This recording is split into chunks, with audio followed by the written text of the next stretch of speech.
ஏன்டா இம்பிட்டு வயசாயா நீ இன்னும் விளையாட்டு பிள்ளையாவே இருக்க? உனக்கு விளையாட்டு புத்தி கொஞ்சம் கூட மாறவே இல்லையே. அதை நினைக்கும் போதுதான் ரொம்ப கஷ்டமா இருக்கு. ஒரு சில பொண்ணுங்களுக்கெல்லாம் கல்யாணம்ன்றது வெறும் கனவாவே முடிஞ்சு போயிடுது. ஆனா நீ பிறந்த விதம் எப்படி, வளர்ந்த விதம் எப்படி எல்லாம் தெரிஞ்சிருந்தோம். உன்னை மனசார அந்த பிள்ளை காதலிச்சு கல்யாணம் பண்ணி கூட்டிட்டு வந்துச்சு. அதுக்கு நீ அந்த பிள்ளைக்கு உண்மையா இருப்பியா இல்ல இப்படி போன நினைப்பியா? வாழ்க்கைன்றது சாதாரண விஷயம் இல்லத்தா. அது ஒரு வட்டம் தான். எங்க சுத்தினாலும் திரும்ப அதுக்குள்ளதான் வந்து நிக்கணும். சும்மா அப்படி எடுத்தோம் கவுத்தோம்லாம் உன் விஷயத்துல எந்த முடிவும் எடுக்க முடியாதுதா. வாய்ப்புன்றது ஒரு தடவை தான் நம்மளை தேடி வருதா. அப்ப அதை நம்ம சரியான முறையில பயன்படுத்திக்கணும். அதை கோட்டை விட்டுட்டோம்னா திரும்ப நம்ம எப்படிதான் கத்தி கதறி அழுதாலுமே திரும்ப கிடைக்கிறது ரொம்ப கஷ்டம்தான். கல்யாண வாழ்க்கைன்றது ஒரு அழகான கோலம். அதை ரசிக்கிறதும் சரி, அலங்கோலமாக்குறதும் நம்ம கையில தான் இருக்கு. அதை ரசிச்சு அதை அனுபவிச்சு வாழணுன்றது நம்ம புத்திசாலித்தனம் பார்த்துக்க. அதை விட்டுட்டு நீ இப்படி கோட்டை விடணும்னு நினைக்கிறிய விஷயத்துல ஒத்தால நீ நானும் மட்டும் முடிவெடுக்க முடியாது. உன் புருஷங்கார மனசுல என்ன இருக்குன்னு தெரிஞ்சுக்கணும்ல. அந்த பிள்ளைய இதனால பாதிக்கப்பட்டிருக்குல்ல. வீட்டுல எவ்வளவு எத்தனை பேர் கஷ்டப்படுறீங்க, எவ்வளவுதான் கஷ்டத்தை நீங்க என்னால அனுபவிப்பீங்க, எத்தனைதான் பிரச்சனையை சந்திப்பீங்க. அதனாலதான் எல்லாரும் நிம்மதியா சந்தோஷமா இருக்கணும்னு நான் ஆசைப்படுறேன். என்னால யாருக்கும் எந்த கஷ்டமும் வேண்டாம், பிரச்சனையும் வேண்டாம்னு நினைக்கிறதாலதான் பேசாம நாம இந்த வீட்டை விட்டு போயிடலாமான்னு யோசிக்கிறேன். சக்தி, ஒரு தடவை தப்பு பண்ணா இல்ல 2 தடவை தப்பு பண்ணா திரும்ப திரும்ப தப்பு பண்றதுக்கு நீ என்ன முட்டாளா? அப்போ நீ என்ன சுத்தமா நம்பவே இல்ல, அப்படிதானே? என் மேல உனக்கு நம்பிக்கையே இல்லையா? இல்லங்க, நீங்க என்ன தப்பா புரிஞ்சுக்கிட்டீங்க. இப்ப பாத்தீங்களா, அத்தை கூட என்ன வெறுக்கதானே செய்றாங்க. ஒருவேளை நான் திரும்ப இந்த வீட்டுக்குள்ள வந்தா அத்தை என்கிட்ட பகம் கொடுத்து பேசுவாங்க. அந்த நம்பிக்கை எனக்கு சுத்தமா இல்லவே இல்ல. இப்ப என்ன, உனக்கு எங்க அம்மா பேசுவாங்களா பேச மாட்டாங்களா? உன்னை அவங்களுக்கு பிடிச்சிருக்கா பிடிக்கலையா? உன்னை இந்த வீட்டு மருமகளா பழையபடி ஏத்துக்கிடுவாங்களா இல்ல இந்த வீட்டை விட்டு அடிச்சு துரத்துவாங்களா அப்படின்னு தெரிஞ்சுக்கணும். அதானே? இப்ப உடனே வா, என்னன்னு கேட்டுருவா அவங்க கிட்ட. இன்னைக்கு நாமளா அவங்களும் 2ல ஒரு முடிவு எடுத்துருவோம். இருத்தா பழையபடி அதே தப்ப செய்யற பத்தியா? விடிய விடிய ராமாயணம் கிட்ட சீதைக்கு ராமையாரா சித்த பண்ற கதையா இருக்கு உன் கதையும். இப்பதானே இம்புட்டு நேரமா காத்து கடந்து உனக்கு புத்திமதியை சொல்லிட்டு பழையபடி அதே மாதிரியே பண்றியா? ஏன்டா இப்படி பண்ற நீனு? கொஞ்சம் கூட புரிஞ்சுக்கிடவே மாட்டியா நீனு? நடக்கிறத என்னன்னு கவனித்த நல்லா, அப்பதான் உனக்கு புரியும் எல்லாம். இங்க பாருதா, எந்த மாமியாலும் தான் மருமக கிட்ட இப்படி பொறுமையா உட்காந்து புத்திமதி எல்லாம் சொல்லிக்கிட்டே இருக்க மாட்டா. அவ வீட்டை விட்டு வெளியில போறானா நல்ல போடி எப்ப போறதா கேப்பா. ஏன்னா முக்கால்வாசி பேர் வீட்டுல பிரச்சனை தான் ஓடிக்கிட்டு இருக்கும். எப்படா மருமக நம்மள விட்டு கலந்து போவான்னு மாமியாரும், எப்படா மாமியார் நம்மள விட்டு கலந்து போவான்னு மருமக தான் நினைச்சுக்கிட்டு இருக்காங்க. நீயே வந்து ஒரு லட்டு போல ஒரு காரியத்தை தூக்கி கொடுத்துருக்க. அப்ப நாங்களா அதை பயன்படுத்திக்கலாம் தான் நினைப்போம். ஆனா நாங்க அப்படி நினைக்கலையே. ஏன்னா நாங்க உன்ன மருமகளை பார்க்கலையே. அதுக்கண்டி நீ சமயோகிதமா புரிஞ்சுக்கிட்டு நடந்துப்பியா? அதை விட்டுட்டு இப்படி வீட்டை விட்டு போகணும்னு நினைக்கிறேன். எல்லார் வீட்லயும் சரி, ஏதோ ஒரு சின்ன மோதலோ உரசலோ இல்ல சண்டையோ நடந்துகிட்டு தான் இருக்கும். வீடுன்னு இருந்தா வாசப்படின்னு இருக்கதானே செய்யும். ஆனா இதுல ஓ மாமியா மட்டும் வீதி விளக்கு. அவ அப்படிப்பட்டவளே இல்ல. அவளை பத்தி யார் அபண்டமா பழி சொன்னாலும் சரி, தப்பா சொன்னாலும் சரி, அவங்க நாக்கு அழுகிடும். பாப்பாவோட மாமியெல்லாம் எடுத்துக்க, எப்படா பாப்பாவை வீட்டை விட்டு துரத்தலான்னு கண்ணுல விளக்கண்ணி விட்டுட்டு அவ எதுலடா சிக்குவான்னு காரணம் கண்டு காத்து கிடக்குது. ஏன் மருமகளை எடுத்துக்க, என்ன ஆனாலும் சரி என்ன கழுத்தை பிடிச்சி வெளியில தள்ளுறதுலயே குறியா இருக்கா? எல்லாத்துக்கும் வரன்ற ஒண்ணு வேணும் தான். கடவுள் உனக்கு நீ பிறந்ததுல இருந்து கஷ்டத்தை நிறைய கொடுத்துருக்கலாம். தாய் தகப்பனை உன்கிட்ட இருந்து பறிச்சிருக்கலாம். ஆனா அருமையான புருஷனும் நல்ல மாமியாரும் உனக்கு கிடைச்சிருக்காங்க. அது உன் வாழ்க்கையில கிடைத்த வரும். இந்த வாழ்க்கைய தவற விடணும்னு நினைக்கிறேன். இது உனக்கு நியாயமா இருக்கா? அதெல்லாம் சரி அத்தை. ஆனா நான் இப்ப தெரியாம பண்ண ஒரு தப்பால அத்தை என்ன வெறுக்கிறாங்க. ரொம்ப பயமா இருக்கு. அவங்க அப்படி ஒருவேளை வெறுத்தாங்கன்னா அதை என்னால சத்தியமா தாங்கிக்கிட முடியாது. அப்படிப்பட்ட கல்மனை சொன்னா ஆண்டவன் அவளுக்கு கொடுக்கல. நீ அவ நம்பிக்கை உடைச்சு வீட்டை விட்டு வெளியில வந்ததால உன் மேல கோவமா வேணா இருக்கலாம். ஆனா ஒருபோதும் அவ உன்னை வெறுக்க மாட்டா. நீ ஒருத்தியாச்சும் என்னை பத்தி நல்லா புரிஞ்சுட்டு இருக்கேன். அந்த வகையில ரொம்ப சந்தோஷம். இத்தனை வருஷம் என் கூட இருந்த என் பிள்ளைக்கும் சரி, என் மருமகளுக்கும் சரி, என் அருமை புரியவே இல்லை. அவளை ஒரு நாள் நான் மருமகளை பார்த்ததில்ல. நான் பெத்த பிள்ளையா தான் நினைச்சு எம்பிட்டு சந்தோஷப்பட்டிருக்கேன். அந்த ஆசையில மண்ணு உழுதுச்சுன்ற அதிர்ச்சியில தான் வாய் திறக்க முடியாம மௌனமா நின்னவளே. மற்றபடி எனக்கு அவ மேல துளி கூட கோவமோ இல்ல வெறுப்போ இல்ல. அது அந்த பிள்ளை புரிஞ்சு கட்டி கூட நீ என்னை பத்தி நல்லா புரிஞ்சிருக்க பத்தியா? மருமக கூட நீ என் மேல கோவமா இருக்கதா சொல்லும் போது எனக்கு மனசு ரொம்ப சங்கடப்படுச்சு. ஆனா இல்ல, நீ என்னை பத்தி நல்லா புரிஞ்சுதான் அமைதி காக்குறன்னு நல்லா தெரியுது. அதான் சொன்னேன், என் பிள்ளைக்கு மாமியா கறி சரியில்லை, எனக்கு மருமக கறி சரியில்லை. ஆனா உனக்கு அப்படி இல்லை. நீங்க 2 பேருமே ரொம்ப நல்லவங்க. உங்க வாழ்க்கையில எல்லா சந்தோஷமும் எல்லா நல்லதும் கிடைச்சதோ அதனாலதான் என்னவோ அந்த ஆண்டவனுக்கே பொறுக்கல போல இருக்கு. உங்களுக்கு எம்பட்டு கஷ்டமோ வேதனையும் கொடுத்துட்டு இருக்கான். இது நிச்சயமா நிரந்தரமா நீடிக்க போறதும் இல்ல. இந்த பிரச்சனை மாறணும்னா அது உன் கையில தான் இருக்குது.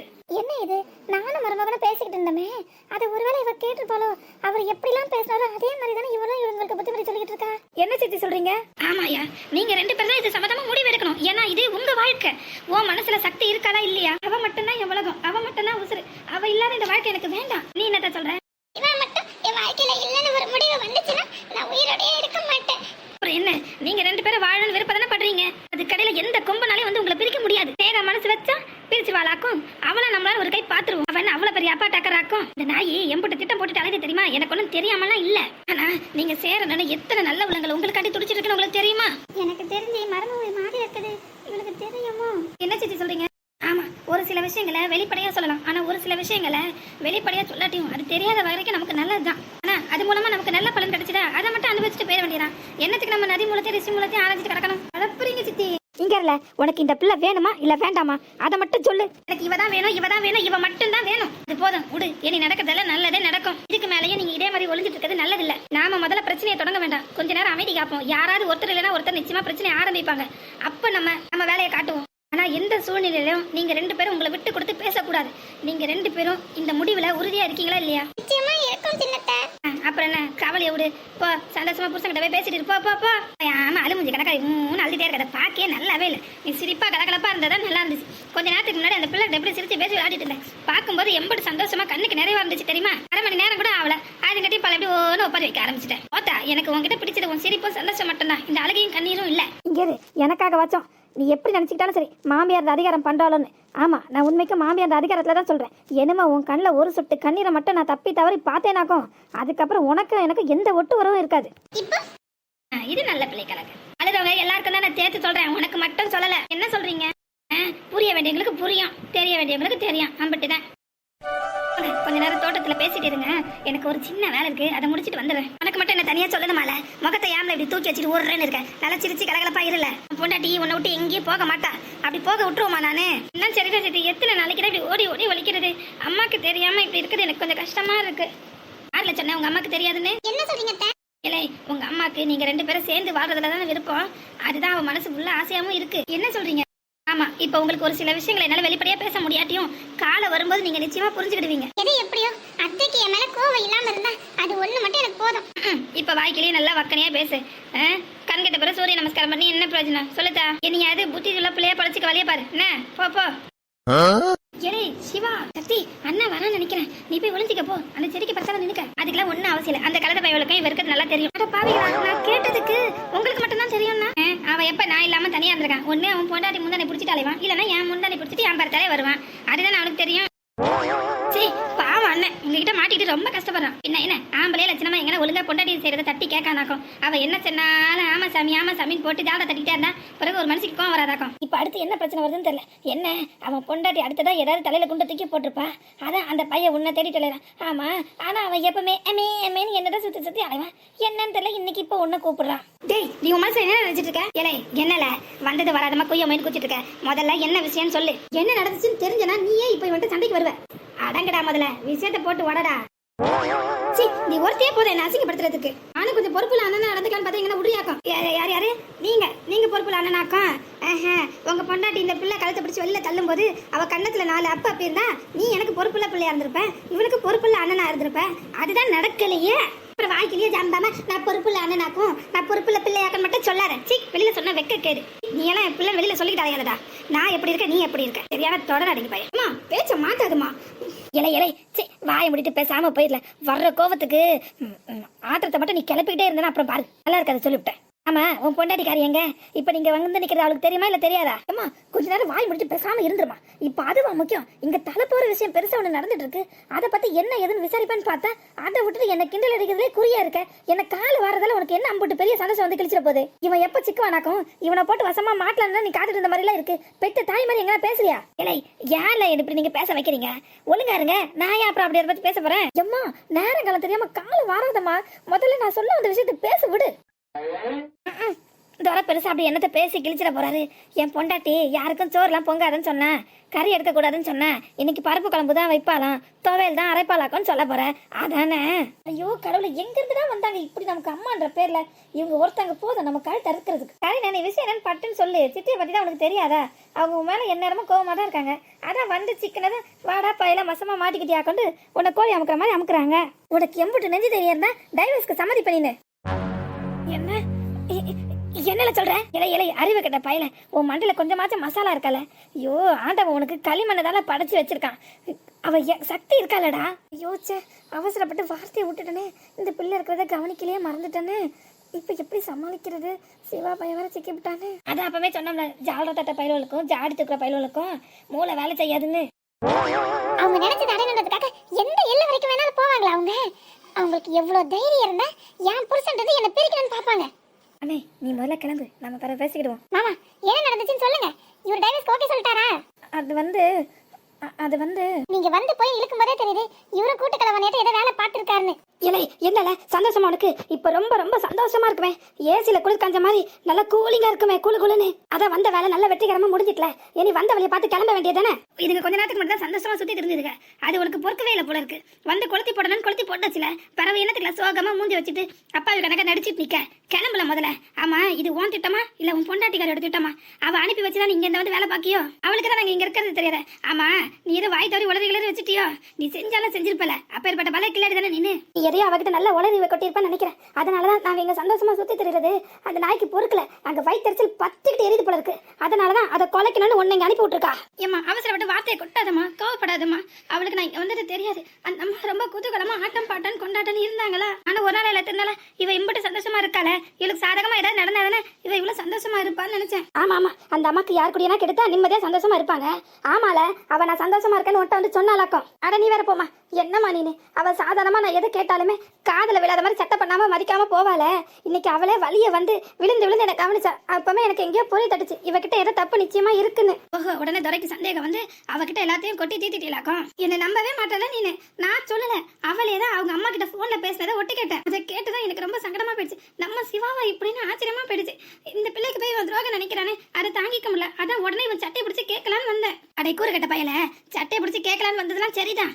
ஆனா அதை கேட்கறதுக்கு முன்னாடி பக்கத்துல யார் யார் இருக்காங்களா பார்க்க மாட்டியால? உனக்கு தலை ஃபுல்லா களிமண்தான் ரொம்ப இருக்கு. மூளையே சுத்தமா ஆண்டவன் வைக்க மறந்துட்டான்னு மட்டும் சொன்னா உனக்கு கோவம் பொத்துட்டு வரும்ல. இப்ப நீ செஞ்சிருக்க காரியத்துக்கு என்னன்னு சொல்ல உள்ள சொல்லு. நீயே சொல்லிப்போ. ஏம்மா இப்படி ஒரு வார்த்தையை கேட்டதும் எனக்கு கவலை ரொம்ப அதிகமாயிடுச்சா. அதனாலதான் சுத்தி நான் யார் யார் நிக்கிறான்னு கவனிக்காம அவசரப்பட்டு வார்த்தையை கொட்டிட்டேன். அது மட்டுமா உன் பிரச்சனை? பொண்டாட்டிக்கு பயந்துகிட்டு நடுங்கிட்டு இருப்பேன்னு சொல்லுவியே, அதையும் சேர்த்து சொல்லாம்ல. பாப்பா வந்த வேலை முடிஞ்சிட்டல வெற்றிகரமா பாயம்ல. எனக்குன்னு வந்து சேர்த்துக்கு போறேன். என்னங்க என் முகத்தை ஊத்து பாத்துட்டு இருந்தா எல்லாம் சரியா போயிருமா? மாமா சொல்றது நேசமா? இல்லம்மா அது அவசரப்பட்டு பேசாதம்மா. நான் உனக்கு என்னன்னு விளக்கமா சொல்றேன். கொஞ்சம் பொறுமையா கேட்கணும். என்ன இல்ல உட்காரு நான் சொல்றேன். சாவசமா உட்கார்ந்து கேட்கற அளவுக்கு எனக்கு பொறுமை இல்ல. முதல்ல உண்மையா பொய்யான்னு மட்டும் சொல்லுங்க. நீங்க டைவர்ஸ்க்கு சம்மதிச்சீங்களா இல்லையா? சம்மதிச்சுடா. உங்களை நம்பி இந்த பாவத்துக்கு எனக்கு இப்படிப்பட்ட ஒரு துரோகத்தை செய்யறதுக்கு உங்களுக்கு எப்படிங்க மனசு வந்துச்சு? என்ன பார்த்தா உங்களுக்கு பாவமாவே தோணவே இல்லையா? ஏன் எல்லாரும் சேர்ந்து இப்படி கஷ்டப்படுத்துறீங்க? உங்களை நான் உண்மையா மனசார நேசிச்சனே. அதுக்கு நீங்க கொடுக்குற பிரதிபலன் இதுதானா? அந்த பெத்துக்க முடியல நான் கவலைப்பட்டப்ப கூட அதெல்லாம் ஒரு பெரிய விஷயமே இல்ல. எனக்கு நீ குழந்தை உனக்கு நான் குழந்தைன்னு சொன்னீங்களே அதெல்லாம் மறந்துட்டீங்களா? அப்போ என்கிட்ட இங்க காதல் வசனம் பேசிட்டு அங்க போய் எனக்கு பின்னால கூலி தானே வெட்டிட்டீங்க. டைவர்ஸ்க்காக ஒரு பக்கம் சம்மதிச்சு அதுக்கான எல்லா வேலைகளையும் பார்த்துட்டு இவ ஏமாளி தானே இவளுக்கு எங்க தெரிய போகுது அப்படின்னு என்கிட்ட டைவர்ஸ் வாங்கணுன்ற ஒரே காரணத்துக்காக தான் சால்ஜாப்பா பேச ஏமாத்துனீங்களா நீங்க? அப்போ அதோட பேசாம என்ன கொன்னு போட்டுக்கலாம்லங்க. நான் நிம்மதியா போயிருப்பேனே. நான் உங்களுக்கு எதுல குறை வச்சேன்? குழந்தை பாக்கி ஒண்ணு மட்டும்தான் எனக்கு அந்த ஆண்டவன் கொடுக்கல. ஏன்னு எனக்கே தெரியல. அதை தவிர மத்தபடி எல்லா விஷயத்தையும் நான் உங்களுக்கு ஏத்தபடி தான் நடந்துட்டு இருக்கேன். மாடி இந்த பிள்ளைய பார்த்தா உனக்கு அப்படியேமா தோணுது? மைனிக்கறி ஏதாவது நச்சு வச்சிருப்பா. அதான் அந்த நேரம் அவ வாய் அடைக்கிறதுக்கு வேண்டி இவன் சொல்லி சமாளிச்சிருப்பானாக்கும். உண்மையிலே இவன் அப்படிப்பட்ட ஆள் இல்லம்மா. பாத்தியா என் சித்தி கூட என்னை பத்தி நல்லா புரிஞ்சு வச்சிருக்காங்க. ஆனா உனக்கு தான் என்னை பத்தி புரிஞ்சுக்கிற திறனே இல்ல. எப்படிமா நீ என்னை இப்படி சந்தேகப்படலாம்? நான் உனக்கு என்னைக்குன்னா துரோகம் நினைப்பேனா? என்னை பார்த்து இப்படி ஒரு வார்த்தை கேட்க உனக்கு எப்படிமா மனசு வருது? பின்ன நீ இல்லைன்னா நான் உயிரோட இருக்க மாட்டேன்னு சொல்லிட்டு அங்க ஒரு பக்கம் டைவர்ஸ்க்கு சம்மதிச்சு வந்தீங்கன்னா பிறகு என்னன்னு சொல்லுவாங்களா? தான் சொன்னேனே தற்சமயம் என்ன பாதுகாக்கிறதுக்கு வேண்டிதான் அப்படி செஞ்சுட்டு வந்தேன்னு. இல்லைன்னா உன் கூட இப்படி உட்காந்து என்னால பேசிட்டு இருக்க முடியுமா? சொல்ல பாப்போம். என் மனசை மாத்தி எனக்கு 2வது கல்யாணத்தை செய்யறதுக்கான முயற்சியில தான் ஈடுபட்டிருப்பாங்க. அதுல இருந்து தப்பிக்கிறதுக்கு என்ன வேற வழியே தெரியல. ஆமா சாமி இப்ப அவங்க கேட்டதுக்கு எல்லாம் அவங்களுக்கு ஏத்த மாதிரி தாளம் போட்டேன்னு வையன். அவங்களும் பேசாம போயிருவாங்க. நாமளும் இந்த பிரச்சனை தீக்கிறதுக்கு என்ன வழின்னு யோசிக்கலாம்ல. சத்தியமா நான் உனக்கு துரோகம் செய்யலமா, என்ன நம்பமா. போறமா சாமி எனக்கு முடியவே இல்லை. சிரிச்சு வயிறு வலிக்குது. உங்களுக்கு அழ கூட தெரியுமா என்ன? ஓ சக்தி என்கிட்ட பேசாத. என் மேல கோவமா? பாரு ஐயாக்கு என் மேல கோவப்படலாம் தெரியுது. நான் நிஜமாவே கோவமா தான் இருக்கேன். நானும் நம்பிட்டேன். நானே பொய்யா கோவமாட்டீங்கன்னு சொல்றேன். விடு, எதுக்கு என் முகத்தை இப்படி திருப்புறேன்? ஏதாவது என் முகத்தை பார்த்து பேசுங்க. அதுக்காண்டிதான் ஏன் என்ன பார்த்து பேச கூட பிடிக்கலையா? அந்த அளவுக்கு என் மேல கோவமா என்ன உங்களுக்கு? அதான் நான் உனக்கு துரோகம் பண்ணிட்டேன்னு சொன்னல. அது சும்மா சொல்லி பார்த்தா நீங்க என்ன சொல்றீங்கன்னு பாக்கிறதுக்காக. எனக்கு தெரியாதுங்க உங்களை பத்தி. நீங்க எப்படி உங்க குணம் எப்படின்னு தெரியாம இத்தனை வருஷம் உங்க கூட நான் குடும்பம் நடத்திருக்கேன். உண்மையிலே கூட சந்தோஷமா வாழக்கூடாது. என்னை விட்டு பிரிஞ்சு போகணும்னு நீங்க நினைச்சிருந்தீங்கன்னா ஆரம்ப காலத்துல என்ன கல்யாணம் பண்ணீங்களே அப்பவே பண்ணாம விட்டுருப்பீங்களே. ஏன்னா உங்க குடும்பத்தால யாருக்குமே என்ன பிடிக்கவே இல்லை. நம்ம கல்யாணத்துல சுத்தமா விருப்பமே இல்லை. அத்தை மட்டும்தான் உங்களுக்காண்டி போனா போதும் தலையாட்டி வச்சாங்க. அப்ப கல்யாணம் பண்ணிட்டீங்க. இப்ப எப்படி என்ன விட்டுட்டு போவீங்க? அந்த நம்பிக்கை கூடவா உங்க மேல எனக்கு இல்லாம இருக்கும்? உங்களுக்கு உங்க வீட்டால் மட்டும் தான் முக்கியம் நீங்க நினைச்சிருந்தீங்கன்னா அப்ப நம்ம கல்யாணத்துக்கு எல்லாரும் எதிர்ப்பு தானே. அவங்க பேச்ச கேட்டுட்டு அமைதியா தானே இருந்திருப்பீங்க. அதை விட்டுட்டு எனக்கு கெட்டினா சக்தியை தான் கட்டுவேன், அவளை தவிர எனக்கு பொண்டாட்டின்னு வேற யாருமே கிடையாது, அவ ஒருத்தி மட்டும் தான் இந்த ஜென்மத்தை என் பொண்டாட்டின்னு விடாப்படியா வீம்பு பிடிச்சி எனக்கு கல்யாணம் பண்ணீங்களே. அப்படிப்பட்ட நீங்க எனக்கு துரோகம் பண்ணுவீங்க எப்படிங்க? நான் எப்படிங்க அப்படி சொல்லுவேன்? பாத்தீங்களா, நீங்க கூட என்ன நம்பவே இல்லை. பாத்தீங்களா, உங்களை ஏமாத்தினா விளையாட்டுக்கு தான் பேசுறேன்ட்டு. நீ அழுததை பார்த்ததும் ஒரு செகண்ட் என் உயிர் போய் வந்துடுச்சு தெரியுமா? என் மேல அவ்வளவு பாசமா உங்களுக்கு? இருக்காதா பின்ன? சக்தி, இந்த ஜென்மம் மட்டும் இல்ல, இன்னும் எத்தனை ஜென்மம் நம்ம பிறந்தாலும் சரி, உனக்கு நான் எனக்கு நீ, நாம 2 பேரும் தான் எப்பவுமே புருஷன் பொண்டாட்டியா இருக்கணும். இப்போ இதை பார்க்கறதுக்கு எம்பிட்டு சந்தோஷமா இருக்கு, கண்ணுக்கு நிறைவா இருக்கு, எதையோ சாதிச்ச மாதிரி ஒரு திருப்தி உணர்வு எனக்கு இருக்கு. இப்போ என்னமா இவங்கள யாராலையும் பிரிக்கவே முடியாது.